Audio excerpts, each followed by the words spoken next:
The ultra-rich don't try to get rich, they try to stay rich. And that changes everything. It's a principle so simple, it can be written on a napkin, but so profound, it's the bedrock of fortunes that have survived centuries. Of wars, recessions, and technological revolutions. This isn't about picking the next hot stock. It's about a mindset that prioritizes permanence over profit. In this video, we will unveil the fundamental rule that governs all old money investing.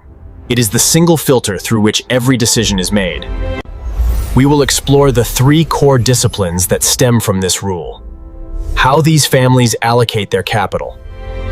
How they define quality, and why their concept of long-term is radically different from the average investors. Understand this, and you understand the foundation of enduring wealth. The number 1 rule is this: preserve the capital at all costs. This may sound defensive, even boring.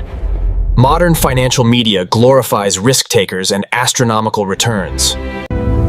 But the mathematics of loss are brutal and unforgiving.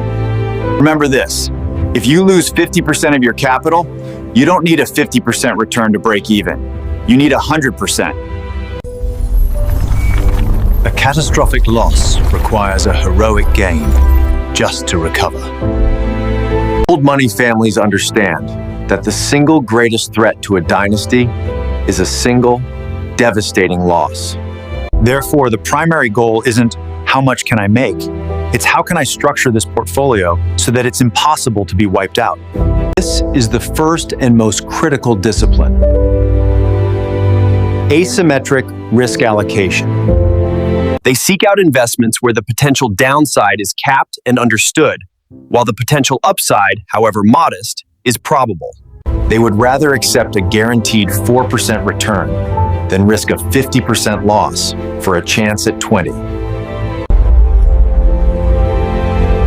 It's a game of survival, not speculation.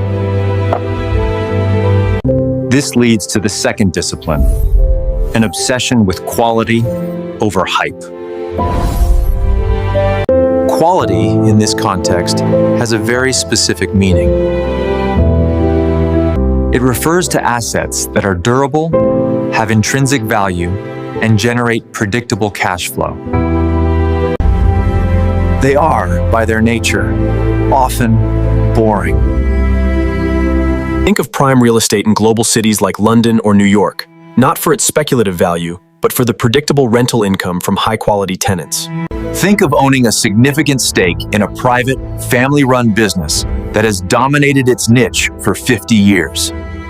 A company that makes something essential, like high-grade industrial fasteners or specialized medical equipment. This extends to the public equities they hold. They favor companies with wide moats, strong, enduring competitive advantages. Old money doesn't buy assets, it buys income streams. Consider Nestle, a company that has quietly compounded wealth for generations by selling bottled water, coffee, and baby formula. Or Johnson & Johnson, which has paid dividends through every recession for more than a century. These aren't tech startups promising to change the world. They are established giants whose balance sheets and cash flows speak louder than any marketing narrative. The key is avoiding the story stock, the company with a compelling pitch, but no profits. Quality assets don't need a story. Their history speaks for itself. The final discipline is the most difficult for most people to grasp: a truly long-term time horizon. When the average investor thinks long-term, they might mean 5 or 10 years. When a family office thinks long-term, they're thinking 25, even 100 years. Their investment committee is making decisions, not for themselves, but for grandchildren who may not even be born yet. Their time horizon isn't 10 years, it's 100. And that changes everything. Market crashes are no longer terrifying events. They're predictable cycles. and opportunities to acquire quality assets at a discount. They can invest in illiquid assets like timberland, farmland, or infrastructure projects that take decades to mature. But A 100-year time horizon allows you to ignore the noise. You are not trading the market, and you are simply owning productive pieces of the global economy. and allowing compounding to work its magic across generations. It's the ultimate competitive advantage, and it's available. There is perhaps no better example of these principles in action than the Grosvenor estate, owned by the Dukes of Westminster. Their fortune began in 1677 with a marriage dowry, a parcel of swampy farmland outside of London. For over 340 years, they've followed the #1 rule. They didn't sell this land during the Industrial Revolution, not during the Blitz of World War II, and not during the financial crisis of 2008. They held it. They developed it. That swampy farmland is now Mayfair and Belgravia, the most valuable real estate on the planet.